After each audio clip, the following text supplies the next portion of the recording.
За өнөөдөр өглөөний зочноор нэгэн одоо номын эмхтгэгч оролцох гэж байна. За крипто валют гэдэг энэ тоон мөнгөний тухай ийм мэдээлэл өгсөн ийм ном гаргасан байна. За крипто валют номын эмхтгэгч төвшөнтөр өнөөдөр өглөөний зочноор оролцож та бүхэнд мэдээлэл өгөх гэж байна. Танд энэ өглөөний мэнд хүргэе. Өглөөний мэнд хүргэе. За энэ үзэгчд мань гайхчихж магадгүй. Крипто валют гэдэг энэ бол орчуулга нь тоон мөнгө гэсэн утгатай ийм одоо үг юм байна. Тэгэхээр орчин үед бол маш олон зүйл одоо мэдээж 21 болж байгаа учраас ингээд техник технологи хөгжөөд үүнийгээ дагаад маш олон зүйл дээр хувьсгал гарч ийн л да. Таны ярьж байгаагаар бол одоо энэ мөнгөн дээр ч гэсэн бас хувьсгал гарч ирж байна гэж бас би ойлгоод байгаа. Тэгэхээр эхлээд та үзэгчдэд тоон мөнгө гэж яг юу хэлээд байна гэдэг дээр нэг жоохон одоо нэг тайлбар. Илүү ойлгомжтой хэлбэрээр. Тоон мөнгө гэдэг нь бол одоо монголоор бол тоон мөнгө гэж явчихж байгаа. Сүүлийн үед хүмүүс зарим нэгэн цахим мөнгөч гэж яриад байгаа боловч жоохон ялгаатай. Ерөнхийдөө нэг чиглэлээ англиар бол cryptocurrency, оросоор бол crypto valute. Крипто гэж үг нь яг юу юм бэ гэхээр нууцлагдмал гэсэн утгатай грек үг байгаа байхгүй юу? Тоон мөнгө анх үүсгэсэн он нь бол 2008 онд байдэ. Анхны тоон мөнгийг интернет сүлжээн дээр 2007 оны эдийн засгийн том хямрал болсон шүү дээ. Дэлхийд тэрний дараа програм бичдэг ч юм уу бүлэг хүмүүс өөрсдөө нэрлээд Сатоши Накамото гэдэг хүмүүс зохиосон гэдэг анхны тоон мөнгө биткойн анх гарсан баг. Үүнээс хойш бол одоо бараг 8 жил болцсон байна тийм ээ. Энэ хугацаанд бол бараг 700 төрлийн тоон мөнгө гарсан баг. Тоон мөнгө гэдэг нь болохоор интернет сүлжээ уюуд цахим ертөнцийн суурилсан математикийн алгоритм дээр бодогдсон тийм програм байгаа. Өөрөөр болохоор технологи нь блокчейн гэдэг технологи дээр явагддаг. Тийм сүүлийн үеийн шинэлэг инновац дээр суурилсан интернет орчинд суурилсан тийм мөнгө. Харагдахгүй боловч яг мөнгө. Дэлхийн улс орнууд бол жишээ нь Япон улсад үйлчлэгээнд нэвтрүүлсэн гэж байна. Франц улсад хүлээн зөвшөөрсөн. За дэлхийн зарим улс орнууд маш томоохон аж ахуй нэгж байгууллагууд бол тоон мөнгөөр гүйлгээ хийдэг үйлчлэгээнд нэвтрүүлсэн гэж хэлж байна. Манай улсад энийг нэвтрүүлэх боломж нь юу нэр байна. Одоо хамгийн ихний мэдээлэлээр бол ард нэгтгэл энэ тоон мөнгийг ашиглаад эхэлсэн гэж сонссон. Тийм, сүүлийн үед бол маш эрчимтэй ард санхүүгийн нэгтгэл бол ингээд биткойн дээр биднээс төлбөр тооцоог хийнэ. Гаднаас та нар ард санхүүгийн нэгтгэл өөрөө санхүүгийн байгууллага шүү дээ.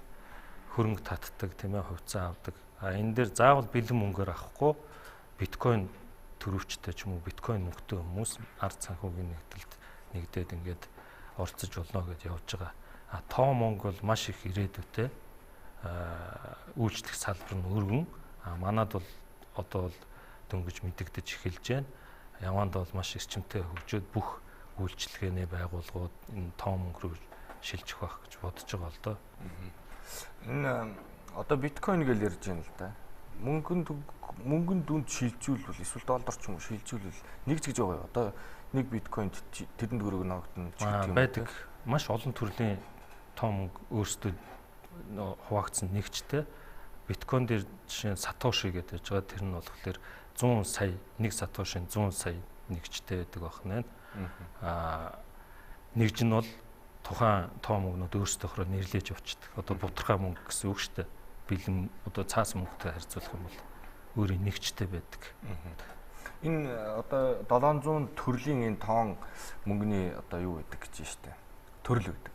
Тэгэхээр энэ сүлжээ бол сүлжээ юм уу аль эсвэл биш ээ. Сүлжээ бол биш үү? Энэ ямар ч сүлжээ биш, санхүүгийн хэрэгсэл байхгүй. Одоо банк санхүүгийн салбарт бол бусад бүх салбарчлал хувьсэл хөгжил явагдаж штэ. Тэрнтэй ижилхэн банкны салбарт бол одоо банк гэж байж гарч ирсэн тийм ээ. Одоо хувьцаа, вексел, өрийн бичиг, бонд гэж янз бүрийн хэрэгслүүд байдаг. Мөнгийг зах зээл рүү нийлүүлэх, буцаан татах гэдэг хэрэгслүүд байгаа. Энтэй ижилхэн энэ сүлжээ биш, санхүүгийн л хэрэгсэл байгаа хгүй тоон мөнгө чинь. За, иргэн одоо энэ тоон мөнгийг ашиглая гэж бодъё. За тэгэх юм бол тэхийн тулд нэлээд хэлтэй байх шаардлага, англи хэлтэй байх шаардлагатай юм шиг байна. Аль эсвэл орос хэлтэй ч гэдэг юм уу. За тэгээ цаашлаад баталгаа нь юу гэх жишээний. Би хэдэн дүүргээр одоо жишээ нь 1 биткойн ингэж худалдаж авах боломж байна. Би одоо хичнээн төгрөгнөөс эхлүүл боломжтой байж гэдэг энэ талаараас нэг зүйл юм. Энэ дэр бол одоо бүх хүнд нээлттэй байгаа шүү дээ. Интернет одоо цахим сүлжээ интернетээр бол маш их мэдээлэл байгаа. Ямар ч хүн хаалт байхгүй одоо ямар нэгэн бичиг баримт шаардахгүйгээр энэ тоо мөнгөний зах зээл рүү орох боломжтой. Үүний нэг эхлэл нь болохоор миний бодож байгаагаар бол манай Монголд бол одоо эхлээд тавьж эхэлж байгаа сүүлийн үед одоо саяхны хэдэн өдрүүдэд та нар сонссон бах GG гээд Univision те Unitel Group-ийн GG Candy гээд одоо төлбөрийн хэрэгслүүд гараад ирлээ. Бүр зарлж जैन те цахим мөнгөтэй болсон. Та нар Mobicom дээр ирээд ингээд мөнгөө Candy оноогоо мөнгө болгоорой гэж жишээд. Энэ юу харагдаад байна гэхээр цаашдаа тоон систем рүү шилжиж байна. Дижитал систем рүү бүх дижитал бизнес, дижитал үйлчилгээ гэдэг маягаар хэлбэрчилсэн, хугацаа хэмнэсэн, өөрийнхөө мөнгийг алдах боломжгүй ямар нэгэн засгийн газар ч юм уу тухайн улс орны зохицуулагч байгууллагаас хамааралгүй хувь хүн хурдан шуурхай үйлчилгээгээ хийх, нэг нэгэндээ мөнгөө дамжуулах, өөрийнхөө мөнгийг хадгалж хамгаалах тийм боломж гарч ирж байна гэсэн үг байхгүй юу? Жижи оноо ч одоо 100 төгрөг үлээ те 100 төгрөг нэг жижи оноо 100 төгрөг гэж явцсан байгаа. Манад бол хэрэглээд эхэлсэн гэж бодож байгаа шүү дээ минийхээ. Одоо юу гэдэг хувьцаатай төстэй юу? Одоо энэ яг зах зээл би одоо ингээл мөнгөний энэ тоо мөнгөний зах зээл рүү ингээл явал орлоо гэж бодоход надад ер нь хэр эрсдэлтэй вэ? Нэгдүгээрт, хоёрдугаарт би тэр одоо дотор байгаа зүйлээ хэрхэн өсгөх, үржүүлэх тийм боломж нь бас ямар юм бэ? Ер нь боломжтой бас эрсдэлтэй яг хувьцаарах уу шүү дээ. Одоо биткойн дээр жишээ авъя л да. Ягаад гэвэл анхны тоо мөнгө нь бол одоо биткойн байхгүй. Биткойн анх гарахдаа 0.12 центтэй гарч ирсэн. Үүнээс хойш 4 жилийн дотор 13 онд 1 биткойн 100 буюу энэ тоо мөнгө нь $1200 хүрж исэн байна. Өнөөдөр ихэд $750 хүрсэн байна. Америкийн ерөнхийлөгчийн ерөнхийлөгч одоо сонгогдохоос өмнө $480 байсан. Босных нь дараахан $750 хүрсэн. Тэгэхээр үнийн хэлбэлцэл ингээд савлгаатай байдаг учраас бас эрсдэл байгаа. Хүн бол өөрөө энэ рүү мэдээллээрээ ороод төрөвчөө аваач юм уу яг энэ нээлттэй бирж дээр оролцож болно, ашиг олж болно. Бас ашиг олохоос гадна үнэн хэлбэлцдэг юм чинь тухайн үеэсээ шалтгаалаад ашиг олох уугүй юу гэдэг тухайн хүнээсээ л болно л доо. Шинэ орж ирж байгаа гэдэг утгаар нь миний ингээл цаашаа ингээл ургуулаад бодоод хараа бүр ингээд цаасан мөнгөө шууд гүйлгэнээс гарах юм шиг санагдаад байгаа юм л да цаашдаа ирээдүйд. Энэ бас ер нь хэрэг бодиттой гэж үзэж байна. Одоо хүн болгон ингээд тоо мөнгөөр ингээд гүйлгээ хийдэг, үйлчилгээндээ ингээд ашигладаг болчих юм бол цаашдаа энэ цаасан мөнгө ер нь ямар байдалд орох вэ? Таны ер нь харж байгаа. Ер нь бол магадaltaй шүү дээ. Яг зөвлөдөө цаасан мөнгө чинь бас өөрөө хүмүүс зохиогдвол хийсэн байгаа тийм ээ. Хөрвөх валют гэдэг ягаад үнцэнтэй вэ гэхээр тухайн улс нь хэр хэмжээгээр энэ зах зээл рүү мөнгөний нийлүүлэлтээ хийж энэ дэлхийн олон улсыг хамааралтай болгосон гэдгээрээ тухайн валют бол хүчтэй, эрэлттэй учир байгаа шүү дээ. Евро байна. Евро бол одоо 2000 оны үед л анх гарсан шүү дээ. Шинээр зохиогдсон мөнгө байгаа. Үнэтэй ижилхэн тоо мөнгнүүд ингээд нийтийн хэрэглээ болоод ирэхлээр бас цаасан мөнгөний хэрэглээ багасах магадлалтай тоо хэмжээ. Зах зээл дээр байгаа цаасан мөнгөний нийлүүлэлт багасах магадлалтай шүү дээ. Цахим одоо карт биднес хэрэглэдэг мастер, виза карт гэхэлэр энэ яагаад гараад ирсэн гэхэлэр хүмүүст хэлбэрхэн хэрэглэхэд хэлбэр болгохын тулд заавал цаас барьж явахгүйгээр гүйлгээгээ хийх боломж өгчлээ тий. Одоо энэ виза карт, энэ пластик картаас илүү бид мобайл утсан дээрээсээ баг дансаа хийнаж явчихж штэ.